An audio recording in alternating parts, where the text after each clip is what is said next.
দৈনন্দিন খরচ মেটাতে হিমশিম খেতে হচ্ছে দেশের কম আয়ের মানুষদের। সঞ্চয় তো দূরের কথা, চড়া দ্রব্যমূল্যের বাজারে ঋণ করে চলতে হচ্ছে অনেককেই।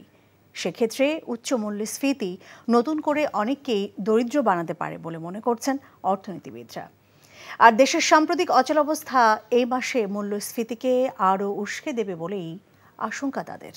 হাসানুল শাওনের রিপোর্ট। গায়ে খেটে ঢাকায় ৩ জনের সংসার চালান বিধবা নারী জাহানারা বেগম। তবে যা আয় করেন তা দিয়ে তার সংসার চলে কোনো রকম টেনে টুনে। জামাই মরে গেছে ৬ বছর ধরে, আমারে কে দিব?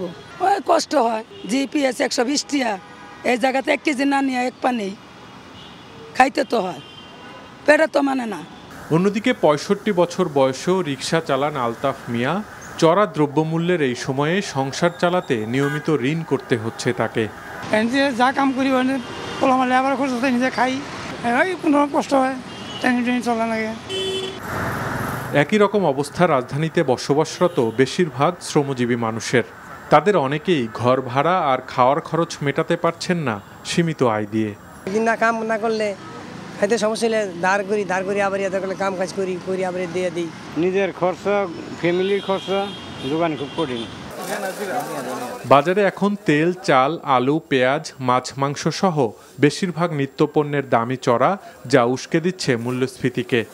দেশে গত বছরের মার্চ থেকে মূল্যস্ফীতি হচ্ছে ৯% বেশি।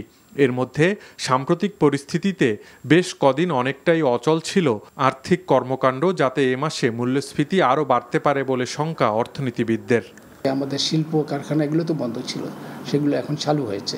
সেগুলো যদি সঠিকভাবে চলতে থাকে তাহলে মানুষ ঘুরে দাঁড়াবে। কিন্তু মূল্যস্ফীতি তো কমবে বলে মনে হচ্ছে না। মূল্যস্ফীতি বরং এই মুহূর্তে বেড়েই গেছে, কিছুটা না, বেশ কিছু বেড়ে গেছে। তো এখানে এই দিকে বেশি নজর দিতে হবে।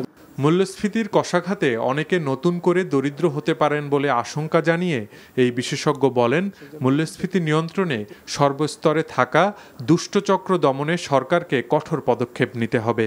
আমরা পদক্ষেপগুলো কিন্তু সঠিক নিচ্ছি, কিন্তু সেটা কাজ করছে না। এখানে কতগুলো দুষ্টচক্র আছে বাংলাদেশে, সেই দুষ্টচক্রগুলো এগুলোকে কাজ করতে দেয় না। যে আলুর বাজারে যেমন আছে, পেঁয়াজের বাজারে আছে, সেরকম ডলারের বাজারেও আছে, ব্যাংকেও আছে, সব জায়গায় দুষ্টচক্র কিছু আছে যারা নিজের স্বার্থ ছাড়া অন্য কিছু বোঝে না।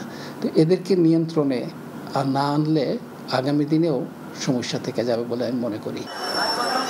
এছাড়া কম আয়ের মানুষের জন্য সরকারের চলমান সহযোগিতা কর্মসূচিগুলোর আওতা আরও বাড়ানোর তাগিদ অর্থনীতিবিদদের।